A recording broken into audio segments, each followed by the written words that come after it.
Hey there guys, welcome back to the channel. As you can see, we're messing with the pretty girl's car yet again. She's got a couple of things going on. Oh, look who it is. Speak of the devil, bringing a cardboard box for me. Something I can lay on this dirty ass driveway. Alright, I will see you in just a minute. So what we're doing is, I think we're up to 84,000 miles on this thing. We got it at 78.5, I think. We're up to 84 on the clock. So today we're doing a little oil change. Nothing too spectacular, but maintenance nonetheless. It's starting to get a little cool up here in upstate New York, so we're gonna get this knocked out. And you guys probably all can figure out how to do this on your own, but still, just for fun, I'm gonna show you what you gotta do. It's not a terrible process, pretty easy procedure. You need to get your 5-quart jug of oil, 5W20 in this case. This is a 2008 SE, and you just need your filter. And we're gonna start by jacking this puppy up in the air and grabbing a couple of tools. We'll get underneath there and I'll show you how to do it from there.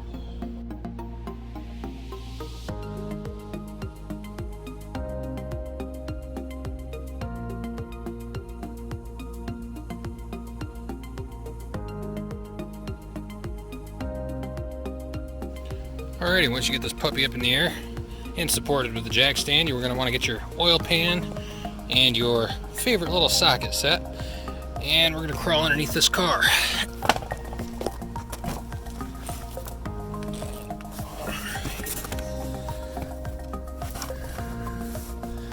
Alright, once you're underneath the car, if you look straight up behind the bumper, that's your oil filter. And this is your oil pan.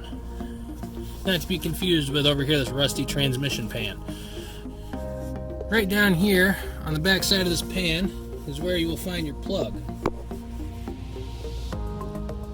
And it's right there. Hopefully that's a good shot. I'm not 100% sure. But we're going to unscrew that. It's a 13 mil on this. Most cars is 16. And we're going to let our oil drain into this pan. While it's draining, sorry for the shaky camera by the way. While it's draining, we are going to start loosening up that oil filter right there. And we're also going to set that into the pan. Make sure that you don't lose your plug while you're down here. So I usually try to be quick and unscrew it and fly out of the way. Alright, so for those of you who are following along here, you'll probably notice that it's wet out here now. We actually ended up getting a pretty nasty little storm rolling through last night, so we had to abandon our oil change. And let me crawl under here and show you.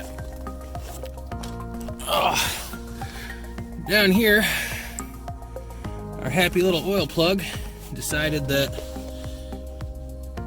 it didn't want to come off. You can see that socket right there. Ended up, it was a 13 mil, but it was so stripped. I tried to clamp on it with a couple of pairs of vice grips. None of them would work, so after shaving a bunch of the metal off the head, I ended up tapping a, I think it's a 10 side or 12 side socket. It's a 1/2 inch socket, tapped it on there with a hammer. Not to worry though, we have a replacement oil plug. So now I'm gonna unscrew that puppy and get a little oil out of this thing and hopefully not make a gigantic mess.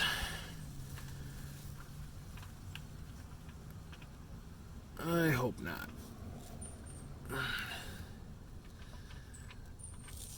Fortunately, the jack is directly in the way where the oil's going to want to go spray.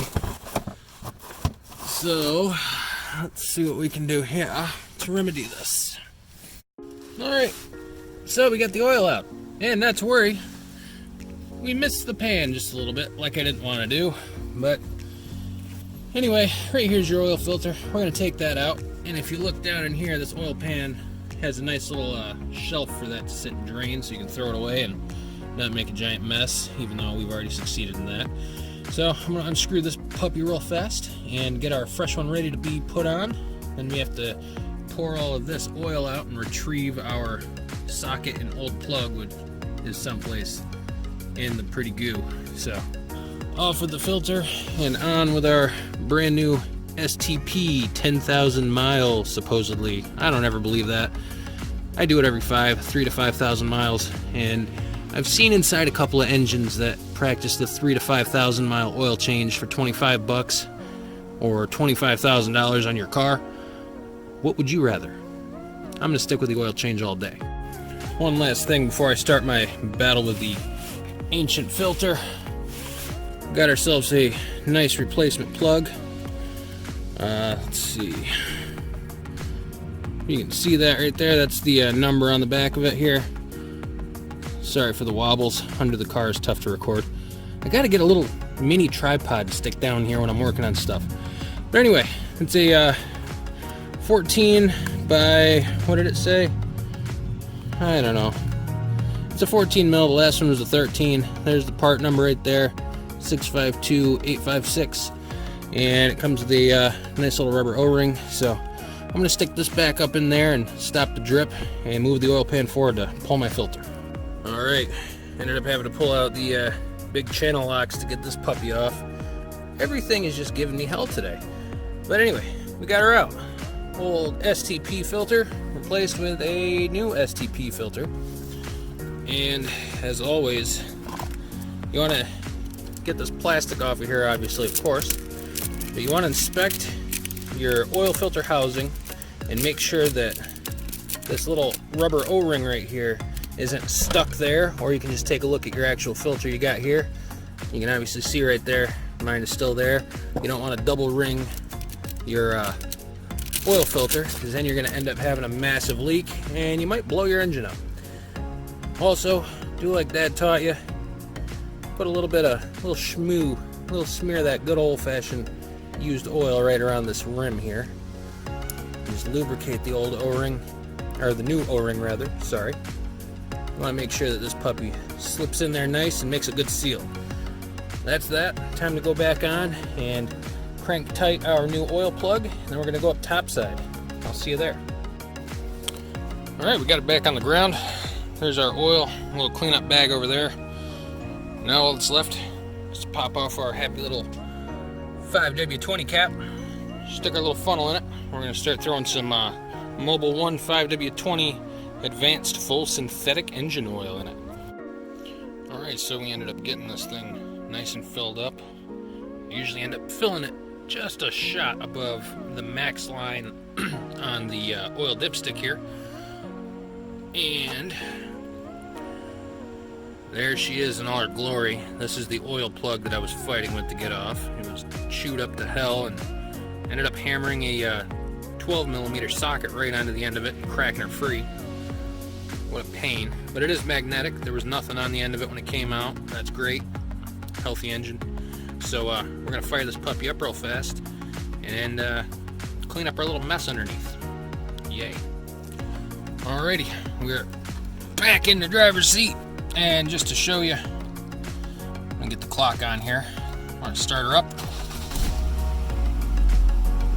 Oh, she sounds nice and happy. And let's see.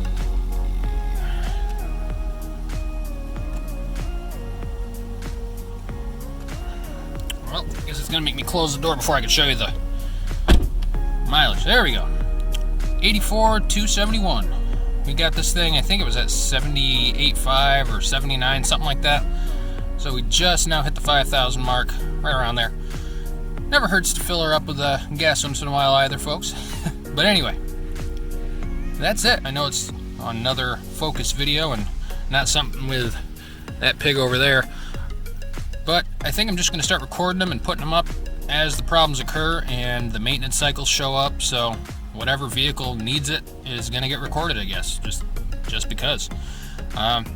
So now you know how to change your oil on your 2000, I believe it's 2006 to 2011 Focus. They're basically all the same cookie cutter parts. So yeah, that's basically it. Make sure that you replace your oil plug every once in a while and don't crank your damn oil filter so tight that you can't get it off next time. That's a nice little tip right there. But anyway, that's it for today's episode of today's project guide, and hopefully you guys enjoyed it. If you did, leave a like below, drop a little comment down there, and don't forget to subscribe. We are coming up on our 31st video here shortly, and it's going to be a good one. We've actually got some more stuff to do to this Focus. We've got some control arms to put on. We've got front CV shafts, obviously, because it's front wheel drive. We've also ordered a set of quick struts for the front, and I'll show you guys how to swap those out just because. So thanks for watching, guys, and as always, we will see you next time at today's Project Guy. Take care.